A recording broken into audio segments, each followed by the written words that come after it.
The broadcast is now starting. All attendees are in listen-only mode.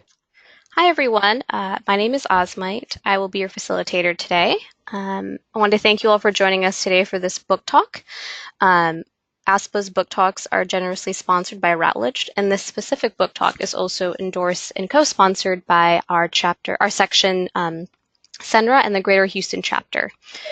Before we get started today, I'm going to run through a few housekeeping items just to get you comfortable with the platform if you haven't used it before. On the right-hand side of your screen is your control panel, and there are just a few icons we're going to run through. The first icon is the orange arrow that allows you to minimize that control panel so you can view today's webinar unobstructed. Another important icon is the square icon that allows you to change your viewer mode. You can view today's webinar in full or window mode depending on your preference. For Q&A purposes, you have a few options. At any point, if you have any questions or concerns or having any issues, the best way to reach us is through the questions box. You can go ahead and send in anything you want to ask the author or moderator, or if you need help with anything, I'll do my best to help you through that. When we do get to the Q&A portion at the end of today's presentation, you also have the option of asking a question aloud. The way you do that is by hitting that little hand icon you see in your control panel. Once you hit that, I will unmute you and prompt you to ask any questions aloud.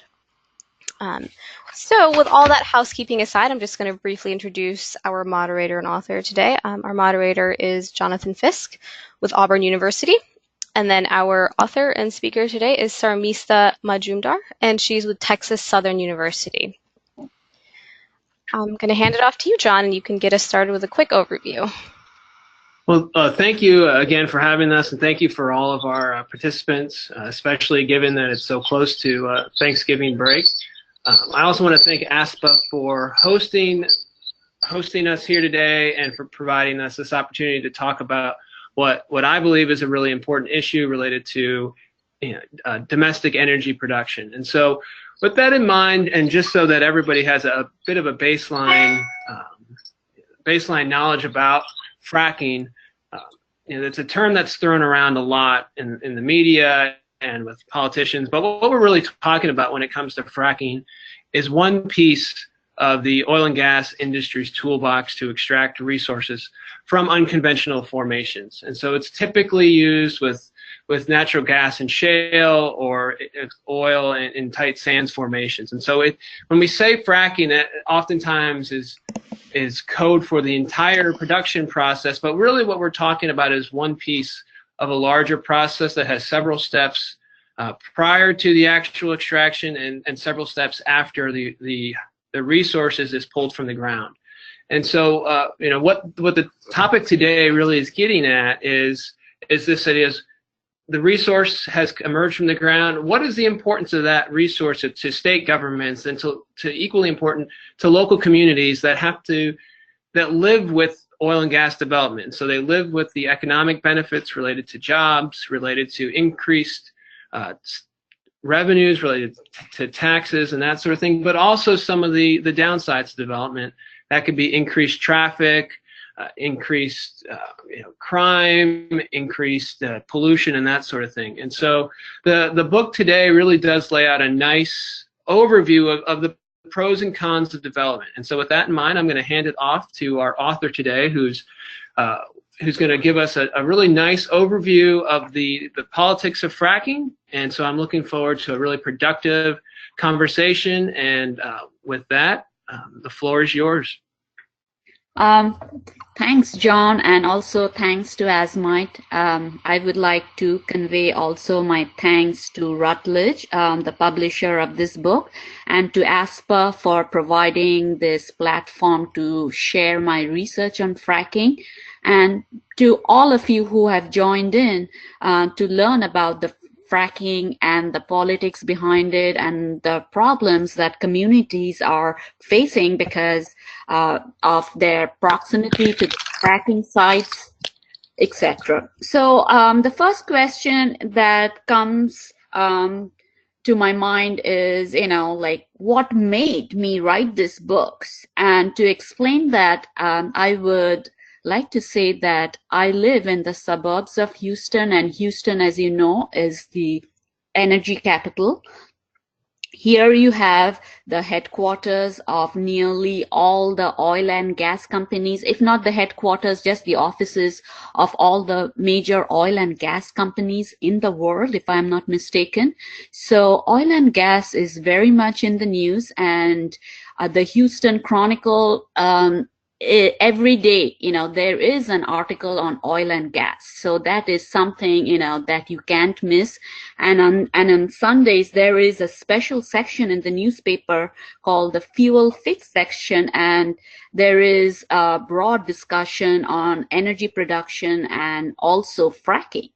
So reading all the newspapers and living in the energy capital of the world, I thought that this would be a very good topic of research, and I started my research, and I'm glad that I did it, and I learned so much about fracking and the policies associated with it, that is both the federal and the state policies.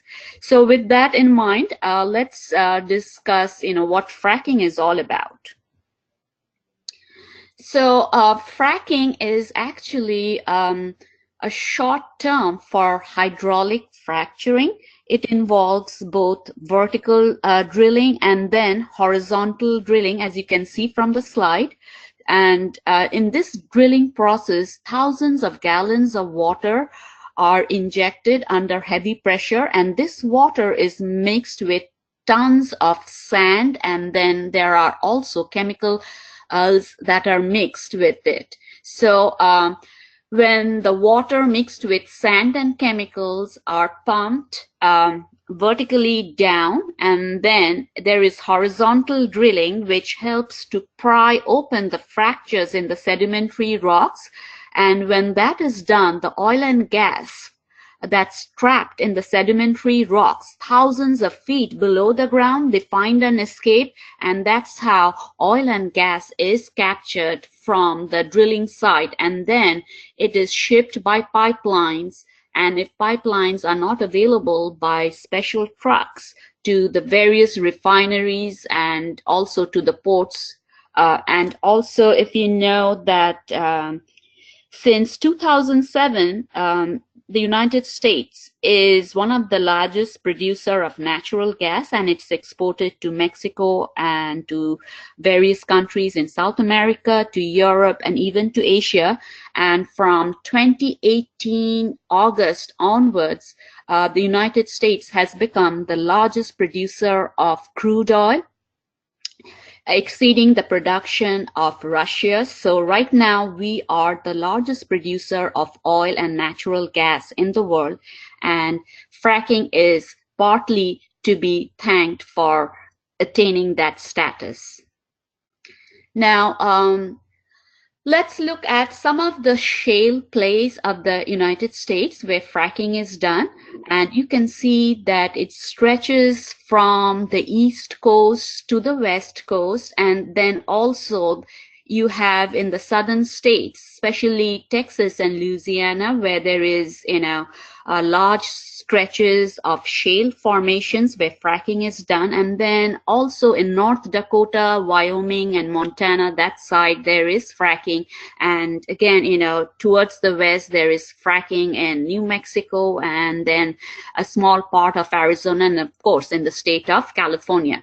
In the East Coast, fracking is mainly done in the states of Pennsylvania, and there are some states like New York, which has banned fracking. And actually, Vermont was the first state in the nation to issue a ban on fracking, but that fracking ban was just symbolic in nature, because there is no oil and gas reserve in Vermont per se to start fracking. So after Vermont passed that fracking ban, it was New York that passed the ban on fracking in the state, and then it was followed by Maryland. And right now, people in Florida are kind of, thinking about this ban on fracking, but it is yet to be approved. So I think there are, like, if I'm not mistaken, like 35 states right now where there is fracking, and fracking is mainly for natural gas and of course crude oil. So let's look at the logic of inquiry in the book. This is the question that I posed in the book. Do existing fracking regulations adequately address the environmental concerns of people in communities located in close proximity to fracking sites?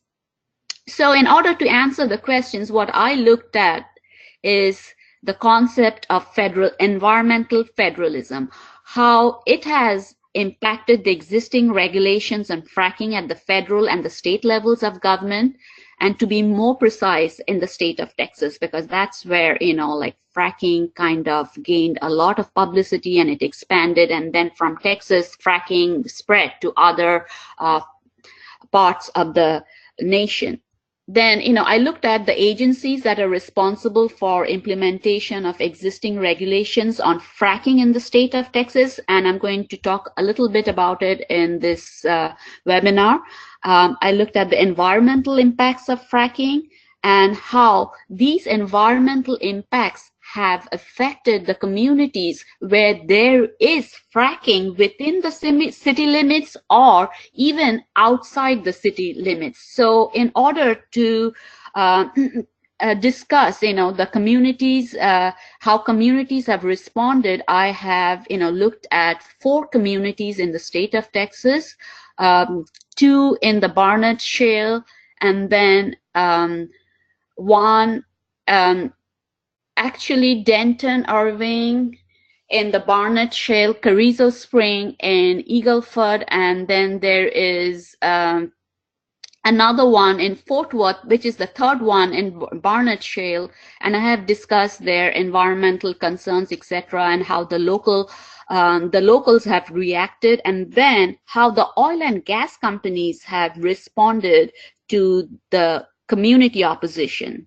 So with that, let's move on to the next slide. So in doing my research, what I relied on was content analysis. I looked at, I published journal articles, and, I went to the various websites of the government, of the federal government, the local government, and oil and gas companies and the associations, etc. Then also I conducted a lot of interviews, and people were kind of hesitant to talk about it initially, but later on, they did agree to be interviewed, and I collected a lot of information from people in communities, in local government offices, and non-profit agencies, etc.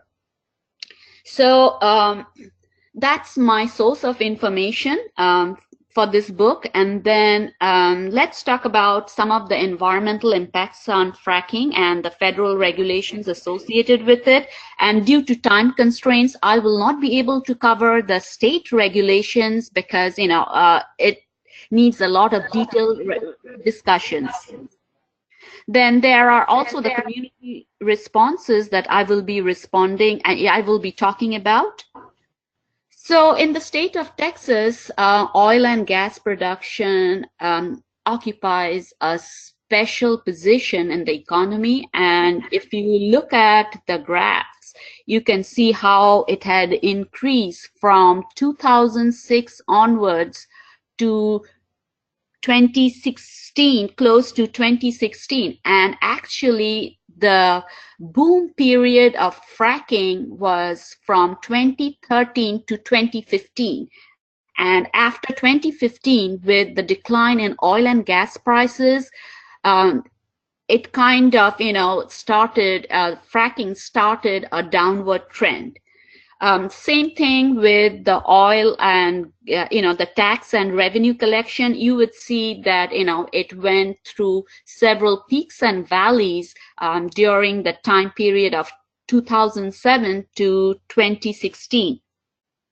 Now, with reference to fracking in the state, with reference to the environmental impacts of fracking, people have complained about the air quality. So wherever there is fracking, there is air pollution because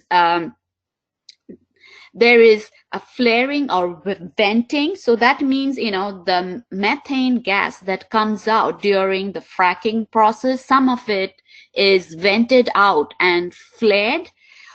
So what happens is that in some sites it's captured, but not all oil and gas companies are able to capture it. And despite the fact there is a market for captured methane, but it's the cost that kind of hinders many small oil and gas companies to capture it, or there is no pipeline or distribution facility to capture and distribute the methane in the market.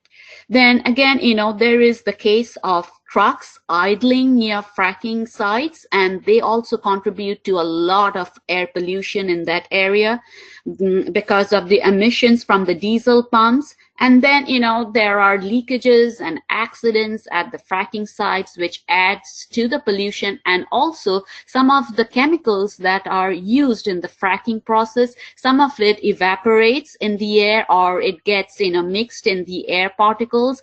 And, when the wind blows, it kind of, gets spread all over the area, and then people suffer poor air quality in that area. Now, also the water quality. So, there can be, damages to water quality if there is faulty casing in the drilling process. And then if there are spills, or, if the wastewater is not disposed properly. Then again, there is the case of induced seismicity. That means, the earthquakes. So fracking per se doesn't cause an earthquake, but the disposal of wastewater does cause an earthquake. So near the fracking sites, there is wastewater, and that has to be transported to the disposal wells where it is injected under pressure. And when fracking water or the wastewater is disposed under pressure, it disturbs the pore pressure underground, and if there is a fault, it leads to an earthquake. And earthquakes have been felt in Oklahoma and in the state of Texas. Now, the other one is, hold on a second.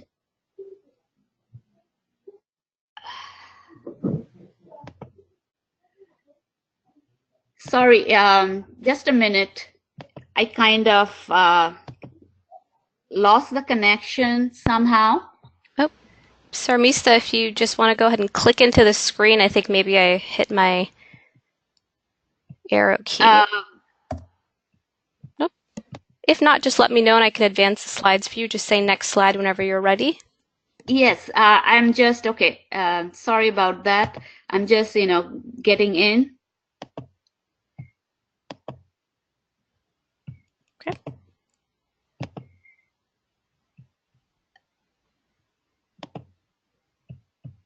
I don't know what happened, I can't get in. Okay. Sorry. Let me give this back to you. Let's see. Do you want to go ahead and try and advance your slide again? Are you having issues with the slide deck?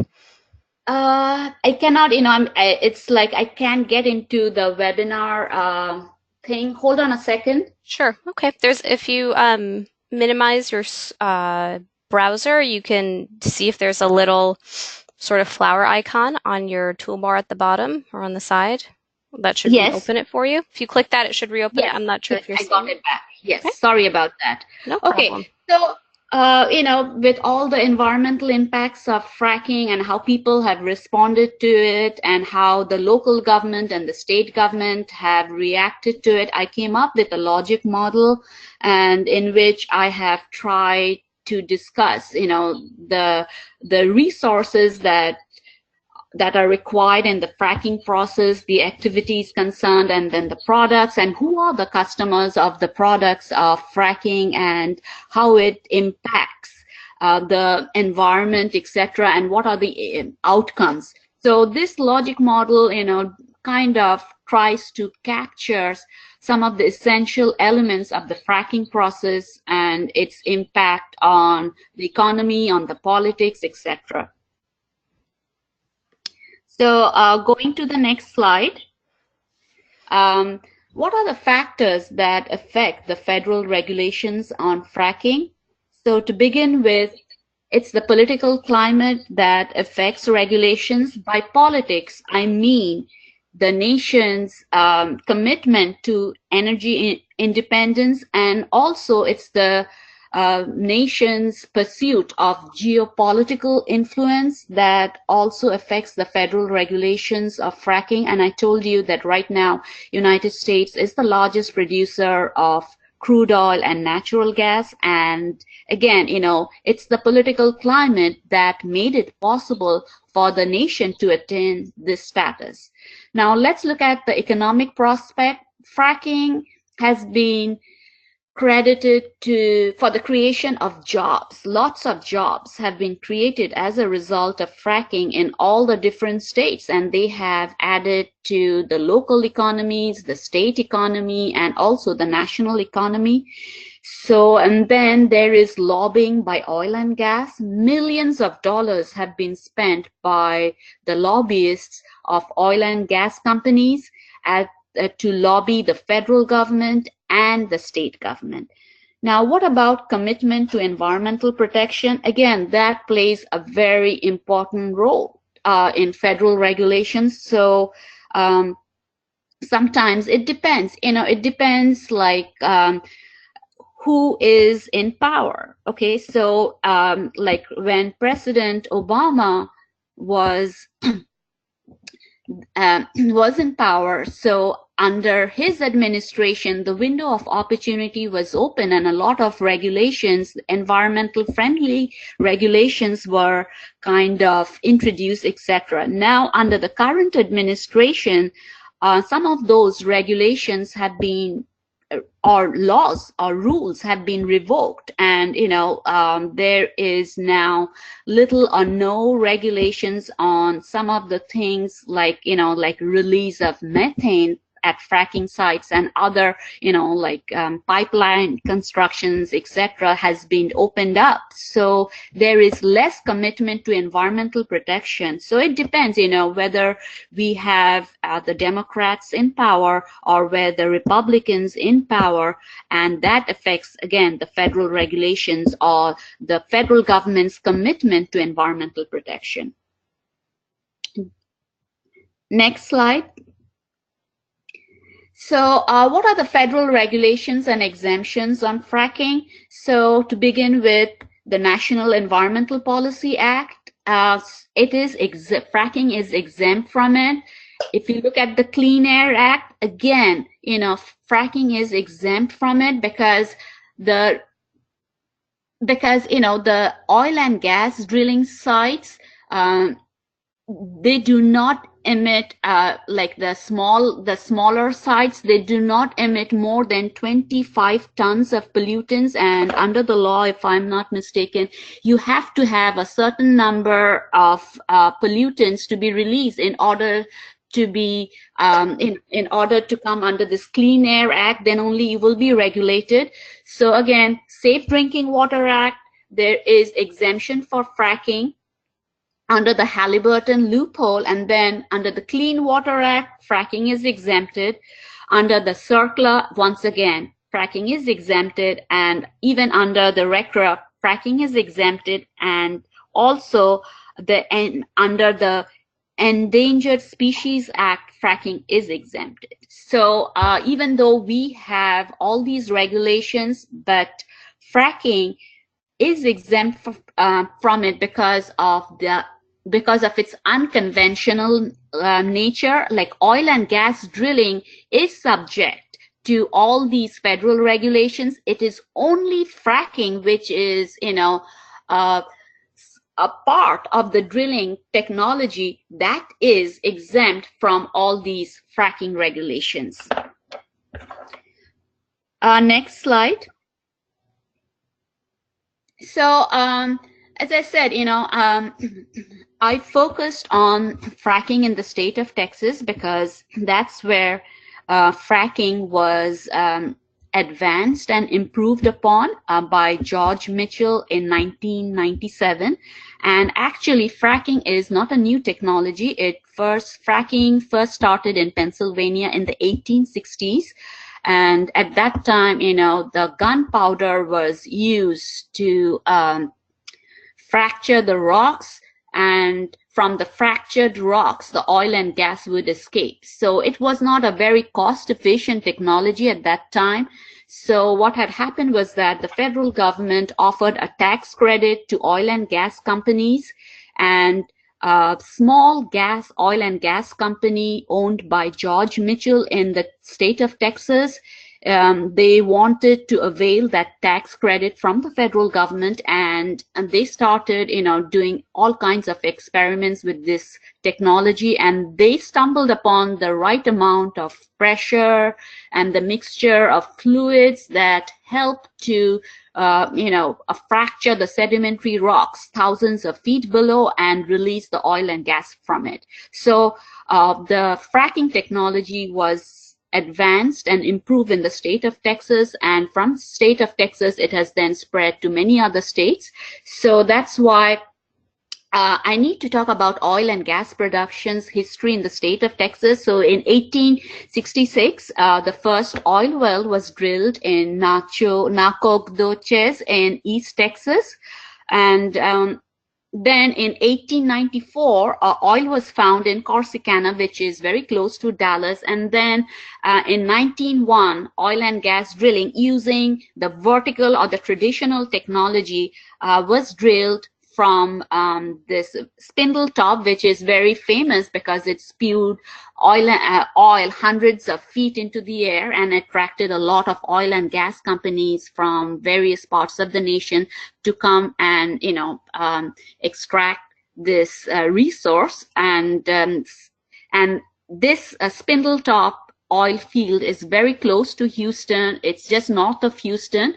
And then, between the period of 1902 to 1954, there was rapid, there was a lot of exploration for oil and gas in the States, and various sites were found. And then in 1997, fracking was improved. And since then, all these large stretches of shale have been fracked, and Texas is one of the largest producer of oil and gas in the nation. And that's why I kind of focused on Texas, which is also the state where I reside in, and I have, access to a lot of information. And that helped me really in this writing of the book. Next slide, please.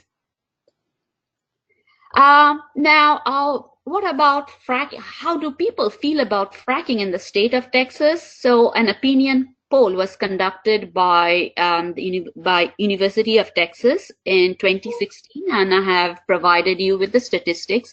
So overall, there is support. There's a lot of support from people, and as you know, Texas is a red or a Republican state. So over here, we have a lot of people, supporting oil and gas because the jobs that it generates and its contribution to the economy, etc.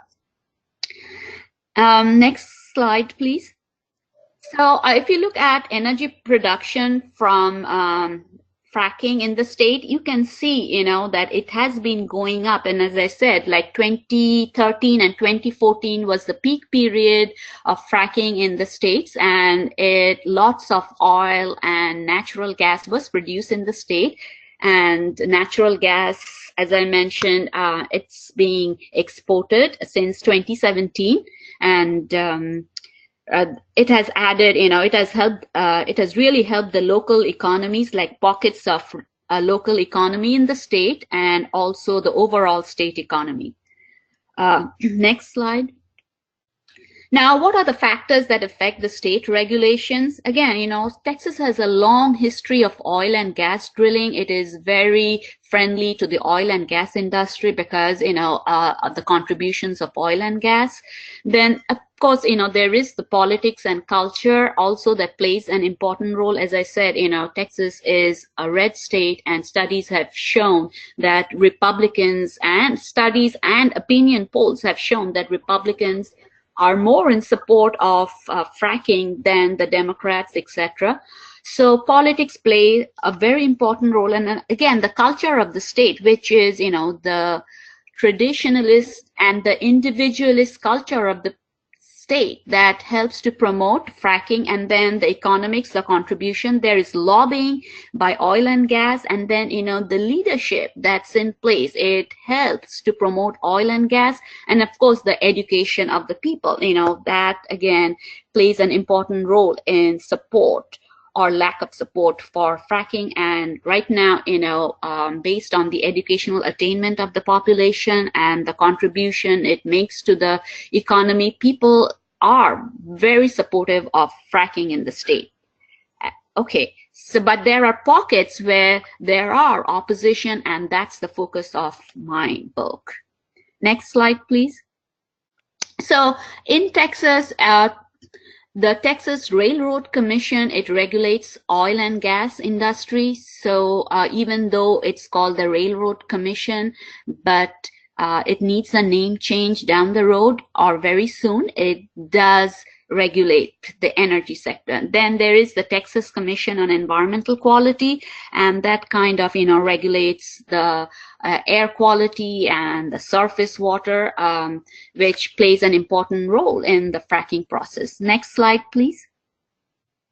So I came up with a conceptual model when it comes to fracking for oil and gas in the state of Texas. And I saw that, like how the drilling technology is influenced by the concept of federalism and the regulations, also the environmental impacts, how it affects the communities, and how communities react to the environmental impacts, and how the oil and gas companies react to communities' opposition. And then, when all said and done, the oil, there is, at the very end, there is collaboration and partnerships between the communities, the oil and gas companies, the local government officials, the state government officials, and, it helps to produce a report, which I'm going to talk about it later down the road, and then, how it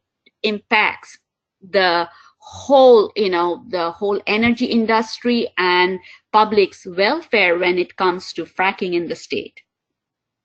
Next slide. Okay, so what I did was I studied 4 communities in the state of Texas. Denton is one of the most important community because it passed a ban on fracking, which no other cities in the state ever dared to do so. So you can see that is the map of Denton, and the red dots are the fracking sites within the city, and the green ones which are outside the city. So next slide, please.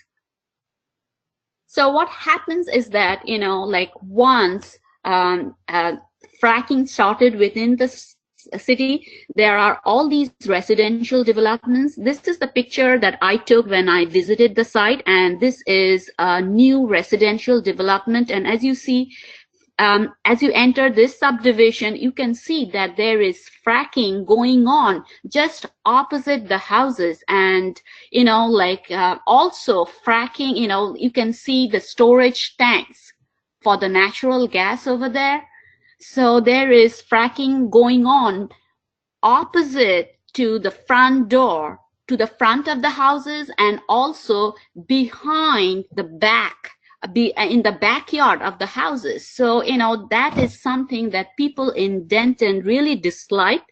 And what they started was, they started complaining, and air pollution was the main reason for the people to complain about fracking in this community. So they looked at the local ordinances, and they found out that the initial ordinance, which dates back to 2001, the setback requirement was only 250 feet.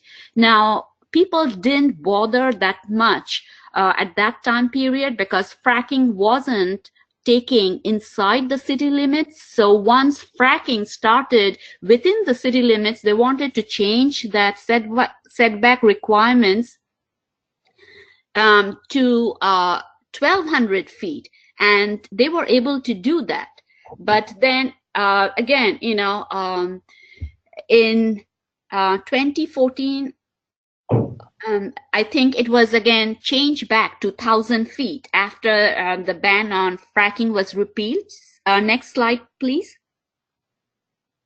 So in Denton, there was this opposition group that launched this campaign called Frack Free Denton, and they fought a war with the supporters of the oil and gas industry. So we are running out of time, so I will just try to go as fast as possible. Next slide.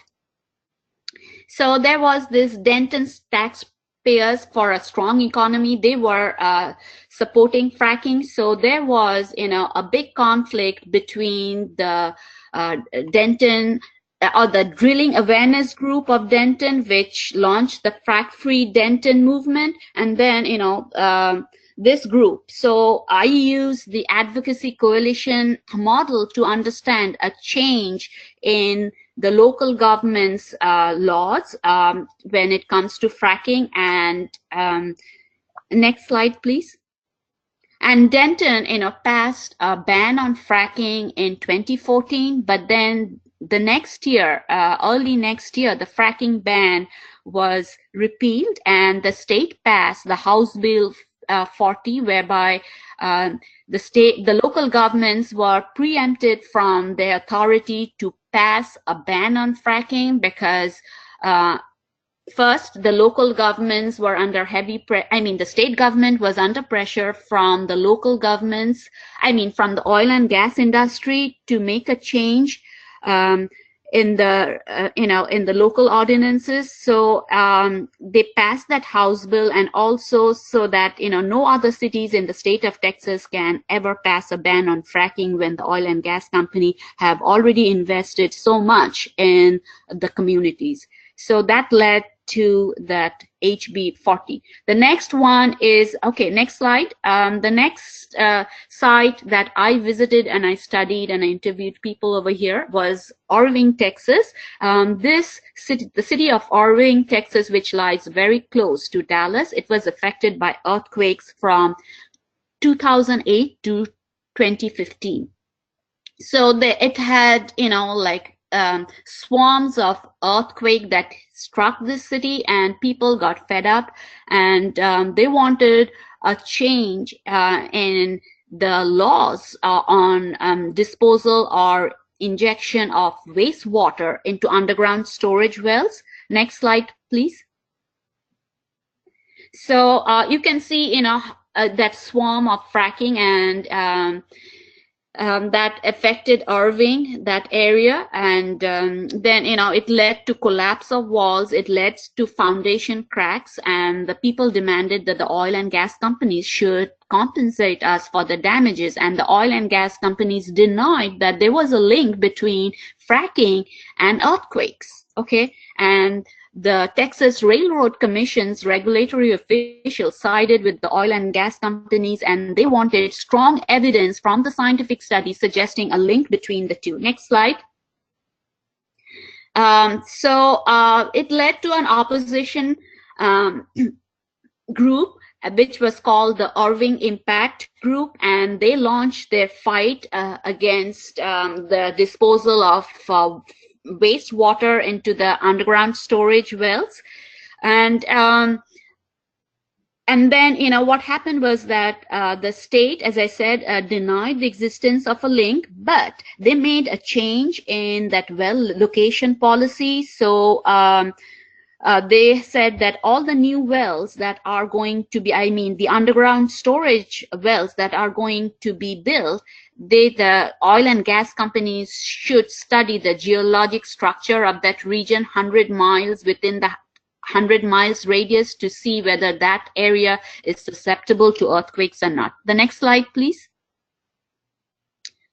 So, I kind of listed, how the people reacted and the local government reacted and, the state government reacted. Next slide. So the next case study was Fort Worth. This is where you can say that fracking actually started in the Barnett Shale area. So Fort Worth is, again, very close to the city of Dallas, and there is fracking within the city. Fort Worth has, I think, about 2,000 active wells. Next slide. The problem that Fort Worth, there were various problems, but the most severe one that they faced was infrastructure damages. So you see the trucks over there in the picture. So the trucks carry materials for fracking and also water, and they caused a lot of damages to roads and highways in that area. Next slide. So over here, what I looked at was, the truck traffic. The truck traffic increased like anything as a result of fracking. So you see over there two maps. The one for 2005, they have these bands over there, the blue bands that you see. So in 2005, the thickest band, it represented a traffic flow of 14,000 to 28,392. And in 23, you can see, how this area, there were more residential developments very close to the fracking sites. And again, the movement of truck increased, and the thickest band in 2013 now represented, 15,830 to 59,971, or 60,000 trucks. So there were, lots of trucks moving in this area, and some of them, some of the fracking sites were very close to residential development, which led to a lot of accidents, etc., and road damages. Next slide. This is, I had the statistics on the crashes and the accidents, etc. Next slide, please. So there was a public opposition, and what the local government did was they came up with designated truck routes. But even then, some of the trucks, they preferred to use the local roads, and then the oil and gas company agreed to pay for the road repairs. The next one, next slide. So my last case study is on Carrizo Spring. Carrizo Spring is a very small city, and it's located in the Eagleford Shale of Texas. Next slide.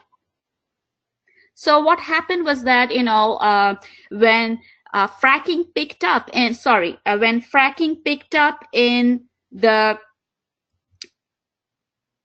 Eagleford Shale area, there was a boom in the economy. So there was a big increase in jobs and changes in the economy, and people were very pro fracking because it was helping them.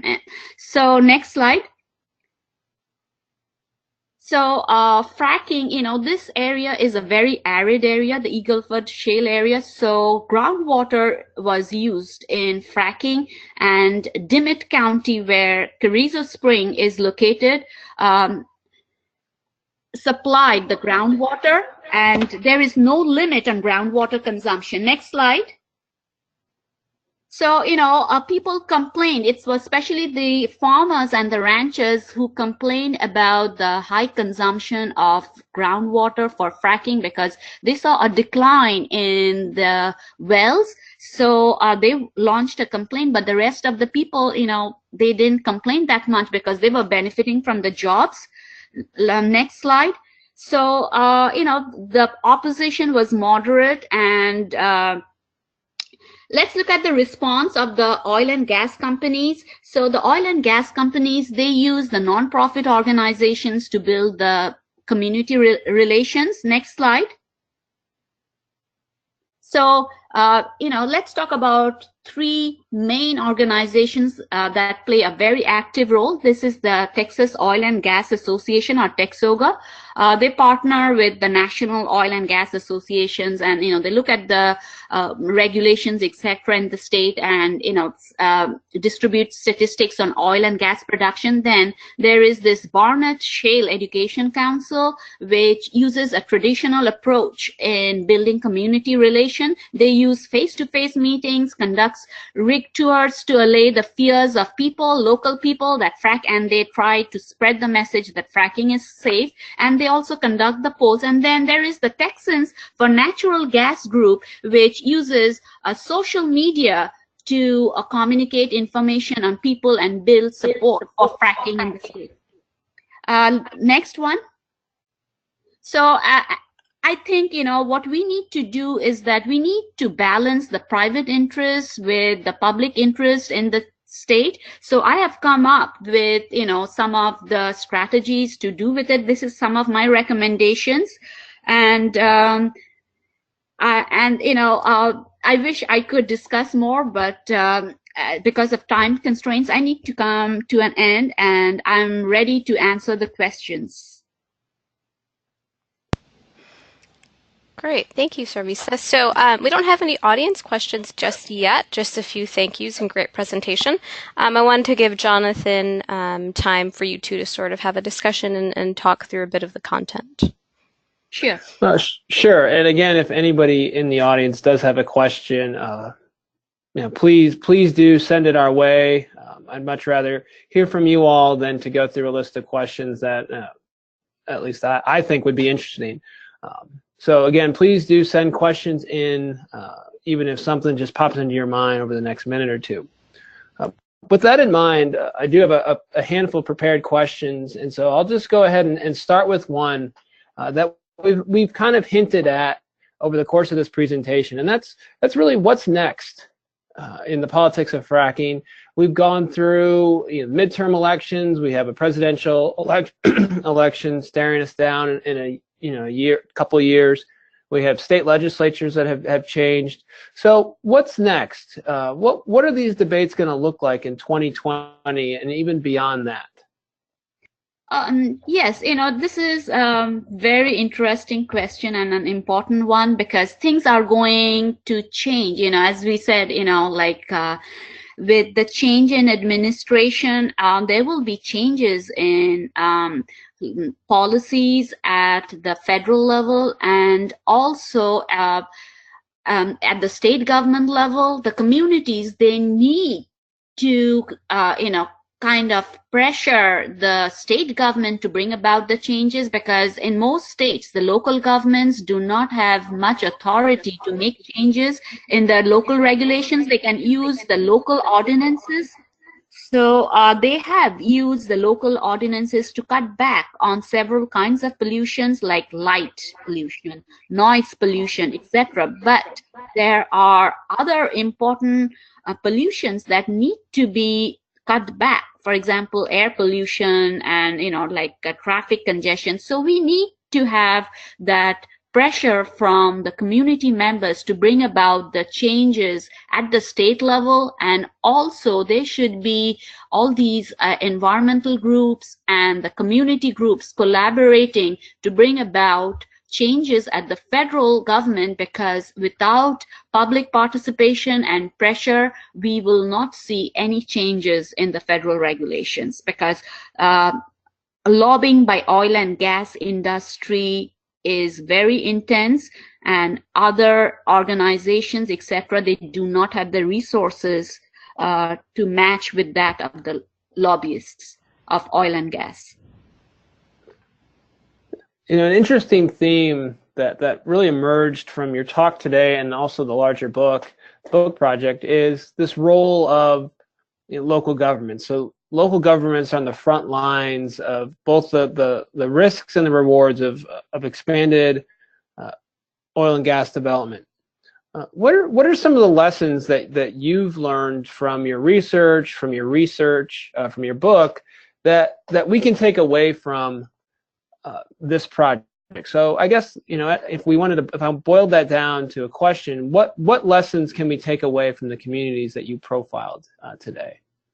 Yes, I learned a lot from the information that I collected from the communities. For example, in the case of Irving, so they posed this opposition to disposal of the wastewater. So that helped. And even though the state regulatory agency, along with the oil and gas companies, denied a link between fracking and earthquake, but that public pressure did help to bring about a change or an amendment in the existing policy when it comes to siting of wells, which now requires seismic studies to be conducted before that site can be permitted. So I think that was a big win or a victory for the opposition group. And also what the state is doing is, because of public pressure, they are asking for data on particular wells that are being suspected for causing the earthquakes in that area, because like some of the oil companies, they do collect the data, but they always do not share it. So right now, the state can, regulate the disposal of wastewater in few wells. So that means the state is taking a piecemeal approach in injection of wastewater into wells that are susceptible for causing earthquakes. So I think these are some of my takeaway points, that public pressure is very important, because without public opposition, all these problems would not have come to the forefront, and changes would not have been made in the existing regulations, or even, like down the road, if we are thinking of making changes, this public opposition needs to continue. There should be, that momentum should be going to bring about even future changes. Yeah, out of curiosity, given that you can, if you check CNN or just listen to NPR, we're hearing more and more about the downturn in oil prices. Right. Given kind of the subject matter of your book, and again, kind of prognosticating out in the future, do you expect that the downturn in prices will impact public support, public opposition, the degree to which local governments will be hesitant to embrace oil and gas? What impact do you think this downturn will have in the politics of fracking in Texas? Okay, so based on my, when I was writing the book, Texas was going through that bust cycle.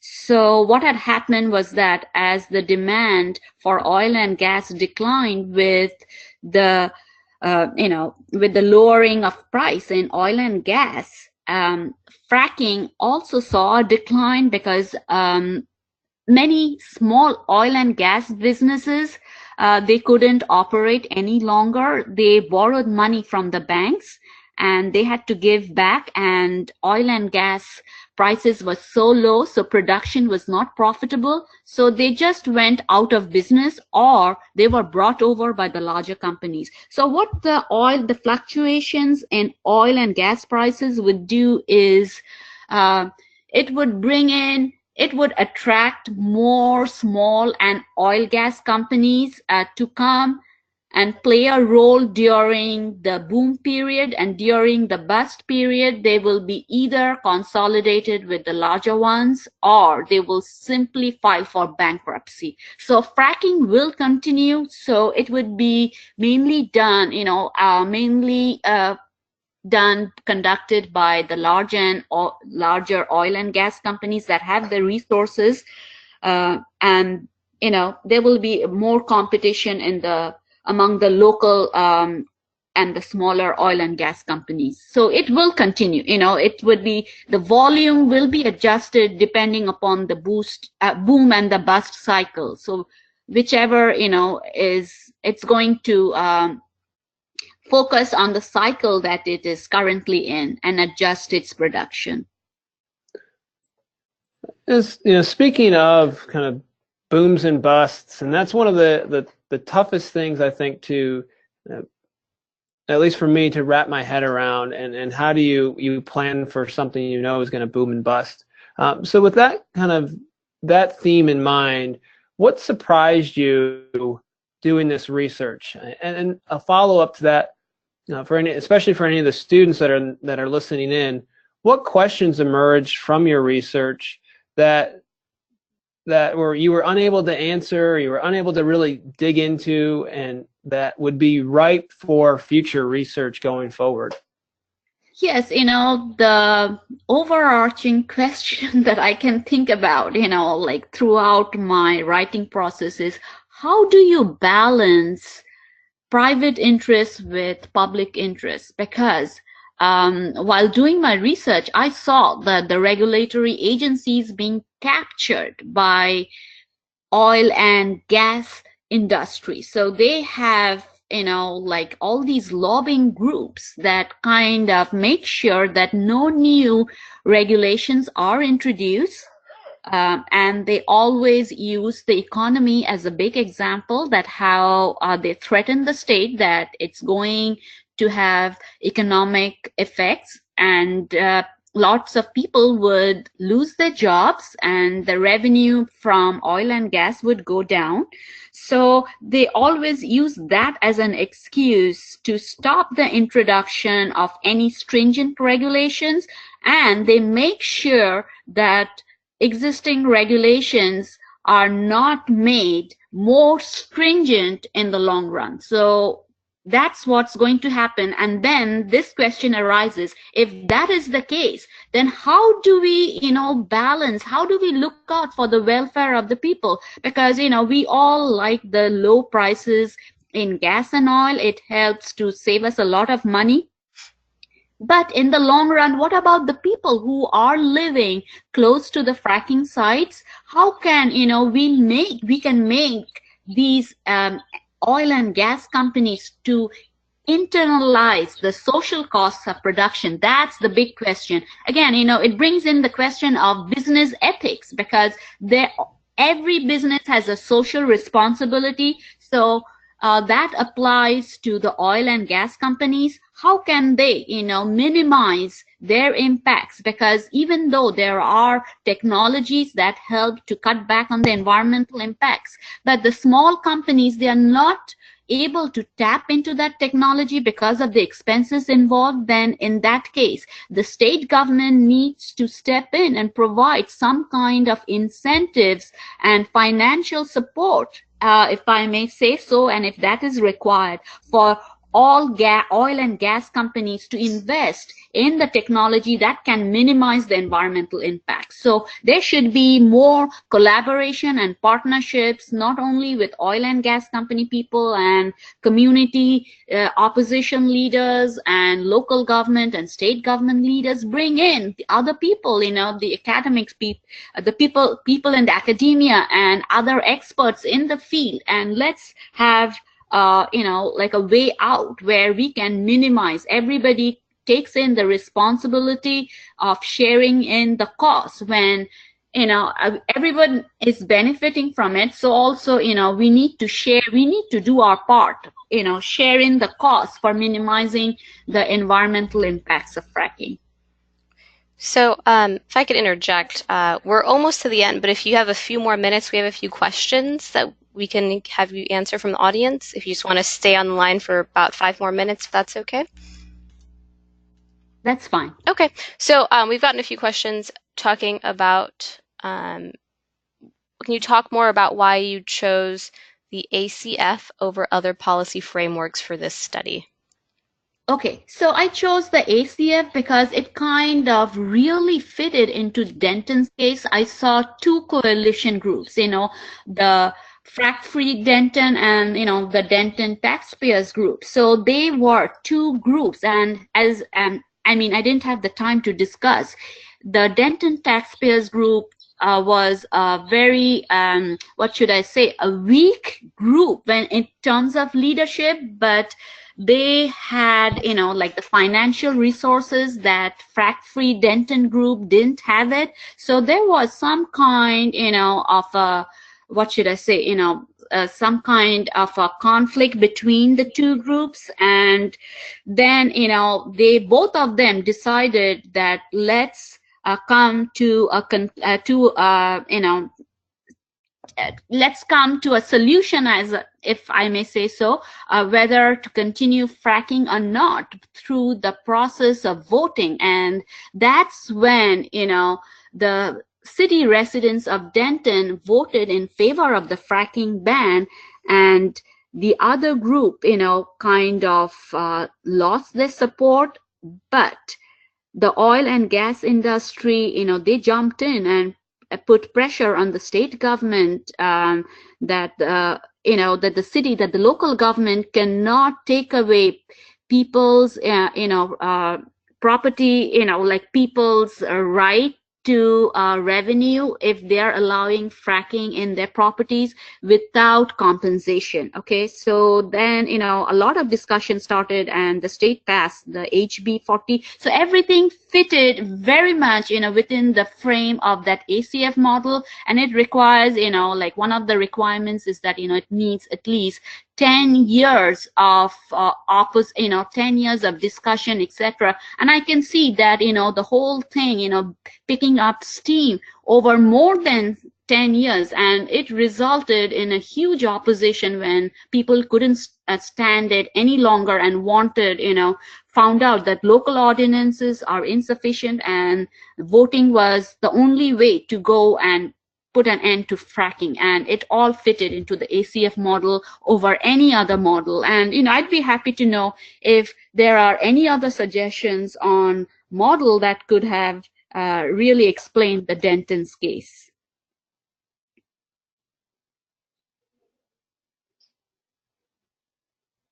Any other question? Yep, so I think we have time for one more question. What I'm Sure. going to do is put Sarmistha's email address in the chat. I'm going to send this to everybody. If you want to follow up with her, there are a few people who did send in questions but have since left. So I'm going to go ahead and send that to everyone if you want to reach out to her. And Sarmistha, I'll of course send you any questions that we missed after we wrap up. But the last question today, Zach asked, to what degree did the events in Oklahoma impact the policy in Texas? Were they seen as being related or treated as separate issues? Yes, Oklahoma's earthquake and the stance adopted by the state government did have an impact on Texas. So that's what made the state of Texas to make changes in its this siting of gas, disposal well rule.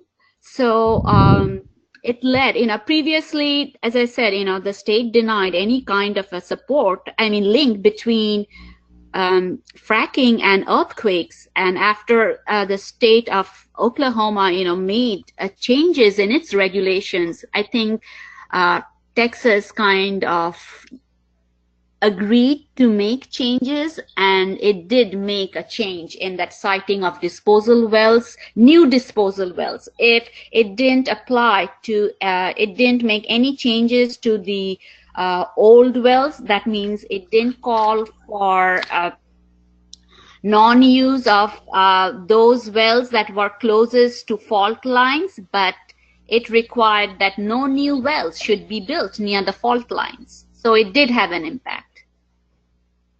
Interesting. Great. So that'll wrap up the Q&A portion of today's webinar. I wanted to thank everyone for attending and remind you that as you exit today's webinar, a brief survey will launch on your screen, and we really value your opinion and feedback. It helps us bring you other great content like today's book talk. Before we finish up, I just want to say thank you to Jonathan and Sarmistha and give you both a few moments to say any final thoughts. I would like to thank ASPA and, of course, you, Asmite, and also John for moderating the session, and my publisher, and to all those who helped me in my research, and of course, the audience who has shown an interest in this research and have decided to join in, and I'm willing to take in any questions. Feel free to send me your questions. And with that, I will end my comments. Thank you. All right. Thank you all very much. Have a great afternoon. Thank you.